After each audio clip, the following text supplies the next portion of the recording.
सभी साथियों को नमस्कार। ज्योतिष विज्ञान के कार्यक्रम में मैं किशोर नाज आप सबका हार्दिक अभिनंदन करता हूं। मित्रों, आज के इस वीडियो में मैं आप लोगों को बतलाऊंगा मकर राशि वालों के लिए गुरु का, शनि का और राहु का गोचर, और उस गोचर का आपके जीवन पे क्या प्रभाव पड़ने वाला है। मई के महीने में बहुत कुछ बदलने वाला है। साढ़े साती की समाप्ति मार्च महीने में 30 मार्च को हो गई। उसके बाद बहुत तेजी से शनि देव ने आपको पॉजिटिव इफेक्ट देना शुरू किया। अब मई के महीने में गुरु और राहु का जो गोचर होगा वो समझ लीजिए कि आपके लाइफ में शनि के साथ राहु और गुरु का भी अब आशीर्वाद मिलेगा, और तीनों के सम्मिलित प्रभाव से आपके जीवन में बहुत कुछ बदलने वाला है। साथ ही साथ कौन सा गोचर ऐसा है जिससे थोड़ी सावधानी रखनी होगी, जिसके लिए कुछ करना पड़ेगा, कुछ ज्योतिषीय उपाय करने पड़ेंगे, सारी बातें इस वीडियो में मैं आप लोगों को डिटेल से बतलाता हूं। अगर आप लोग चैनल पर नए हैं तो चैनल को सब्सक्राइब जरूर करें। मकर राशि यानी कि 10 नंबर चंद्रमा जब यहां रहते हैं तो मकर राशि बनती है। मकर राशि पे साढ़े साती का प्रभाव था। जब 30 मार्च 2025 को शनि देव आपके तीसरे हाउस में चले गए तो शनि देव की जो साढ़े साती का जो प्रभाव था वो पूरी तरीके से समाप्त हो गया। अब यहाँ पे एक सबसे अच्छी सुखद बात यह है कि शनि देव तीसरे भाव में जाकर के पहली बात तो ये करते हैं कि साढ़े साती की समाप्ति कर देते हैं। दूसरी बात ये होती है कि क्रूर प्लैनेट होकर के तीसरे भाव में है, तो तीसरे भाव में जो शनि का गोचर होता है उसमें शनि देव ने जाते जाते बहुत सारी समस्याओं का निदान जरूर किया होगा। जो आपके सपने होंगे, जो आपकी महत्वाकांक्षा होगी, जो आपकी एम्बिशन होगी, जो आपने सोचा होगा, उस सपनों को पंख जरूर लगाया होगा शनिदेव ने।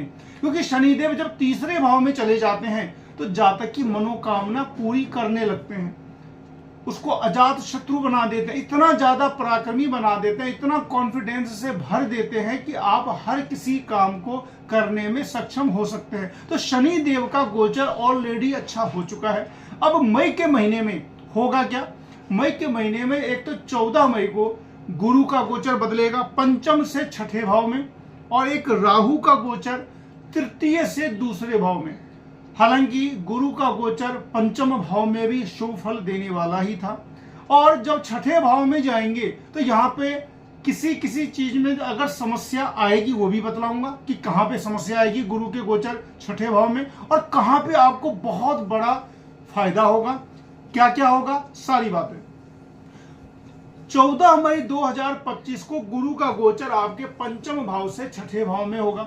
छठे भाव में हो जाने से होता क्या? छठे भाव में अगर गुरु का गोचर होता है तो पेट से संबंधित समस्या हो सकती है, पेट रोग हो सकता है, क्योंकि गुरु अगर छठे भाव में गोचर में जाए तो पेट से संबंधित किसी न किसी प्रकार की व्याधि का सामना करना पड़ सकता है, मोटापा बढ़ सकता है।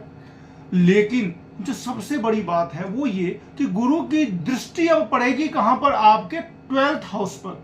और जैसा कि आप जानते ही हैं, एस्ट्रोलॉजी का सर्वमान्य नियम है कि गुरु की दृष्टि जिस भाव पे पड़ती है उस भाव को वो बहुत ही ज्यादा शुभता प्रदान कर देते हैं। तो गुरु की दृष्टि जब द्वादश भाव पर पड़ी तो द्वादश भाव जो होता है वो व्यर्थ का व्यय होता है, समस्याएं होती है, जीवन के संकट होते हैं, षड्यंत्र रहता है, किसी भी प्रकार का मुकदमा, किसी भी प्रकार का पुलिस का मामला हो, किसी भी प्रकार का झगड़े का मामला हो, विदेश जाने का मामला हो। बहुत सारे लोगों का अभी जो गुरु का गोचर बदलने से तुरंत वीजा बन जाएगा, या विदेश में पढ़ने के लिए जो परिस्थितियां अभी अनुकूल नहीं थी तो गुरु के गोचर से वो परिस्थितियां अनुकूल हो जाएंगी। यानी कि गुरु का गोचर अगर छठे भाव में गुरु जाते हैं तो स्वास्थ्य का थोड़ा सा आपको ध्यान रखना होगा, खास करके वेट का और पेट से संबंधित रोग का। लेकिन उसका जो दूरगामी जो प्रभाव है पूरे 13 महीने के लिए, उसमें यह है कि 12th हाउस से संबंधित हर चीज में शुभता आएगी और आपको फायदा होगा। दूसरी बात क्या होगी? गुरु की दृष्टि आपके रोजगार पर भी पड़ेगी। यानी कि रोजगार होता है आपका 10th हाउस, वहां पे 7 नंबर लिखा हुआ है, और उसके जो मालिक है वो है शुक्र। तो शुक्र तो अभी ऑलरेडी आपकी बहुत ही ज्यादा अच्छे पोजीशन में है। दशमेश शुक्र अपने मित्रों के साथ आराम से तीसरे भाव में बैठे हुए हैं। शनि, राहु और शुक्र तीनों की युति है 3rd हाउस में, तो शुक्र बहुत ही ज्यादा अच्छी स्थिति में है। तो शुक्र का जो आपको फल मिल रहा है, शुक्र का सबसे बड़ा फल ये मिलेगा कि इसमें मित्रों की संख्या बढ़ती है। जब शुक्रदेव थर्ड हाउस में जाते हैं तो मित्रों की संख्या बढ़ती है और मित्रों से आपको लाभ भी होता है। अब जैसे लाभ होगा ये आप अपना खुद से देखें कि मित्रों से आपका लाभ कैसे होता है, और मित्रों से लाभ होना और शत्रुओं की पराजय होना। तो शनिदेव भी शत्रुओं की पराजय करवा रहे हैं और यहां पर शुक्रदेव भी शत्रुओं की पराजय करवा रहे हैं। यहां पर शत्रु से जो मतलब है वो कोई जरूरी नहीं है कि मनुष्य ही आपका शत्रु हो। किसी भी सर्कमस्टेंसेस में किसी काम को होने में जो कोई बाधा तत्व जो आपके जीवन में आ रही है वो भी आपका शत्रु ही है। तो जीवन के कार्यों में आने वाले में जो बाधा पहुंचा रहे हैं तो वो जो बाधक शत्रु हैं उन शत्रुओं की भी समाप्ति हो जाएगी। तो शुक्र यहाँ पे आपको बहुत अच्छा फल देंगे। तीसरे हाउस में अपने मित्रों के साथ कोई भी प्लेनेट अगर अपने मित्रों के साथ हो, मित्रों के घर में हो, मित्रों के नक्षत्र में हो तो बहुत ही ज्यादा शुभ फलदायी हो जाता है। तो शुक्र यहां पर ऑलरेडी अच्छा दशमेश और 10th हाउस पर में गुरु की दृष्टि भी पड़ रही है। तो क्या हो गया, एक भाव बहुत ही ज्यादा अच्छा हो गया कि 10th हाउस पर में शुभ गुरु की, देवताओं के गुरु जो बृहस्पति है उनकी दृष्टि पड़ गई देवगुरु की, और उसका जो स्वामी है शुक्र वो तीसरे हाउस में अपने मित्रों के साथ हैं। तो यहाँ पे 10th हाउस बहुत अच्छा हो जाता है। और इसमें होता क्या है कि आपको नई नौकरी मिलेगी, पदोन्नति होगी, नौकर का सुख मिलेगा, मान सम्मान में वृद्धि होगी। मान सम्मान में वृद्धि में बहुत सारी चीजें आ जाती हैं। हो सकता है आपको कोई पुरस्कार भी मिले, हो सकता है कि सामान्य स्थिति में आपका ऑफिस में जहां भी आप काम करते हैं वहां पे आपका जो आपकी स्थिति और ज्यादा बेहतर हो जाए।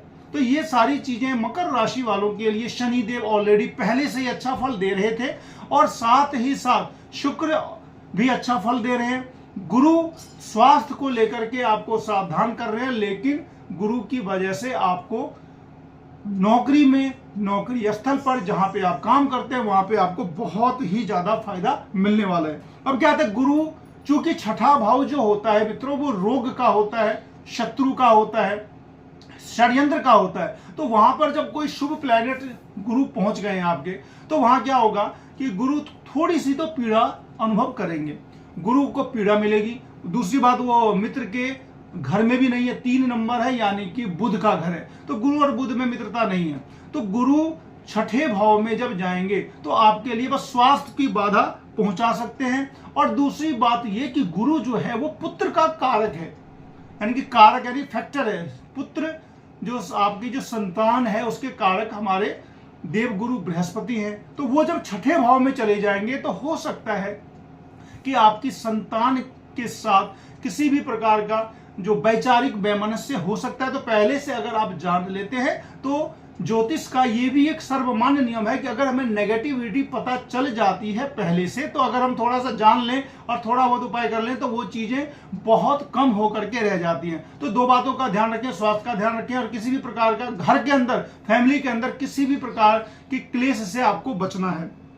इसके बाद राहु की बात करें तो राहु 18 मई 2025 को चले जाएंगे 2nd हाउस में। दूसरे भाव का राहु अकस्मात धन तो दिलाता ही है, ये पक्का है।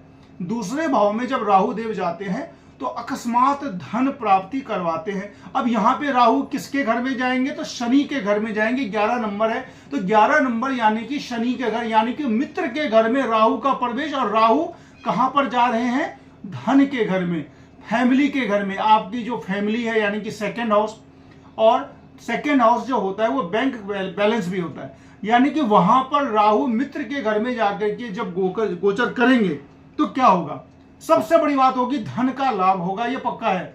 2nd हाउस में राहु का गोचर धन का लाभ करवाता है, अकस्मात भाग्योदय भी होता है। तो ये सारी बातें मैं इसलिए बतला रहा हूं क्योंकि मई के महीने में ये जो ट्रांजिशन पीरियड है, बहुत सारे प्लैनेट का जो एक राशि से दूसरी राशि में जा रहे हैं, तो मकर राशि वालों के लिए और मकर लग्न वालों के लिए भी बहुत ही ज्यादा फायदेमंद सिद्ध होने वाला है। राहु आपको अकस्मात आपका भाग्य जगा सकते हैं और राहु आपको अकस्मात धन भी दिलवा सकते हैं। इस बीच में आपको करना क्या है, अगर आप लोग अपनी कुंडली देखे हुए हैं, अगर आपको पता चल रहा है थोड़ा बहुत कि मेरी दशा क्या चल रही है, मेरी अंतर दशा क्या चल रही है, तो पहला तो आप ये देख लें कि आपको जिस ग्रह की अंतर दशा चल रही है उस ग्रह से संबंधित जो तांत्रिक मंत्र होते हैं उनकी आप पूजा करें। और या फिर दुर्गा माँ, यानी कि दुर्गा माँ इसलिए क्योंकि आपका जो शुक्र है वो 5th और 10th दोनों हाउस का लॉर्ड है। तो दुर्गा माँ की आप आराधना करें। दुर्गा माँ का 32 नाम निश्चित रूप से प्रतिदिन कम से कम 5 बार आप जाप करें, इससे आपको बहुत तेजी से लाभ होगा। और शनिदेव चूंकि आपके लग्नेश हैं, तो इनके लिए आप हनुमान जी की आराधना करें। हनुमान चालीसा पाठ कर सकते हैं, सुंदरकांड पाठ कर सकते हैं। और अगर आपको अपने बारे में पता चल जाता है कुंडली में कि मेरा अभी अंतरदशा किसकी चल रही है, तो अंतरदशा के हिसाब से आप कुछ उपाय भी कर सकते हैं। और इस तरीके से मई का महीना जो 1 से लेकर के 15 और 15 से लेकर 31, ये सारी बातें जो मैंने बतलाई, ये महर्षि पराशर के द्वारा जो बनाया गया जो गोचर फल है या फिर ज्योतिष है, जो बतला देता है कि जन्म कुंडली के हिसाब से सारी प्रेडिक्शन बतला देता है, गोचर के हिसाब से बतला देता है। ये सारी बातें होकर रहेंगी। डिपेंड करता है किसी की कुंडली में अगर संघर्ष योग अधिक है तो उसको थोड़ा कम मिलेगा। अगर किसी की कुंडली में अच्छा समय चल रहा है तो सारा का सारा जो शुभ चीज मैंने बतलाया है वो हर हाल में उसके साथ वो लागू होगा और वो उसको मिलेगा। मित्रों, लाइक, शेयर और सब्सक्राइब जरूर करें। मिलते हैं फिर अगले वीडियो में, तब तक के लिए नमस्कार।